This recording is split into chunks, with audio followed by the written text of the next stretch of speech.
and perform pride that they extend. Words and positive traits are beings, HOVs and passages. Today, we are all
അങ്ങയുടെ കൽപ്പനകൾ എന്നെ എന്റെ ശത്രുക്കളെക്കാൾ ജ്ഞാനിയാക്കുന്നു. എന്തെന്നാൽ അവ എപ്പോഴും എന്നോടൊത്തുണ്ട്. എന്റെ എല്ലാ ഗുരുക്കന്മാരെക്കാൾ എനിക്ക് അറിവുണ്ട്. എന്തെന്നാൽ അങ്ങയുടെ കൽപ്പനകളെ പറ്റി ഞാൻ ധ്യാനിക്കുന്നു. വൃദ്ധരെക്കാൾ എനിക്ക് അറിവുണ്ട്. എന്തെന്നാൽ അങ്ങയുടെ പ്രമാണങ്ങൾ ഞാൻ പാലിക്കുന്നു. അങ്ങയുടെ വചനം പാലിക്കാൻ വേണ്ടി ഞാൻ സകല ദുർമാർഗ്ഗങ്ങളിൽ നിന്ന് എന്റെ പാദങ്ങൾ പിൻവലിക്കുന്നു. അവിടുന്ന് എന്നെ പഠിപ്പിച്ചതുകൊണ്ട് ഞാൻ അങ്ങയുടെ കൽപ്പനകളിൽ നിന്ന് വ്യതിചലിച്ചില്ല. അങ്ങയുടെ വാക്കുകൾ എനിക്ക് എത്ര മധുരമാണ്!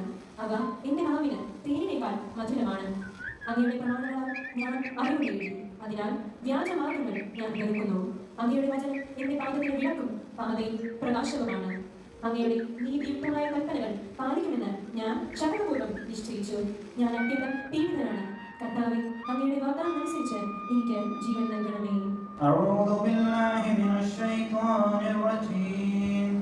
بسم الله الرحمن الرحيم اقرأ باسم ربك الذي خلق خلق الإنسان من علق اقرأ وربك الأكرم الذي علم بالقلم علم الإنسان ما لم يعلم. സൂറത്തുൽ അലഖ് വാക്യം 1 മുതൽ 5 വരെ. സൃഷ്ടിച്ചവനായ നിന്റെ രക്ഷിതാവിന്റെ നാമത്തിൽ വായിക്കുക.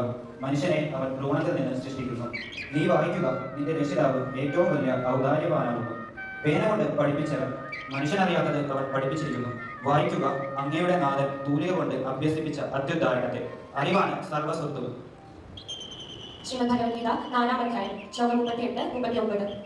നഹി ജ്ഞാനേന സദൃശം പവിത്രമിഹ വിദ്യതേ തത്സ്വയം യോഗ സംസിദ്ധഃ കാലേനാത്മനി വിന്ദതി ശ്രദ്ധാവാൻ ലഭതേ ജ്ഞാനം തത്പരം സംയതേന്ദ്രിയഃ ജ്ഞാനം ലബ്ധ്വാ പരാം ശാന്തിം അജിരേണാധിഗച്ഛതി.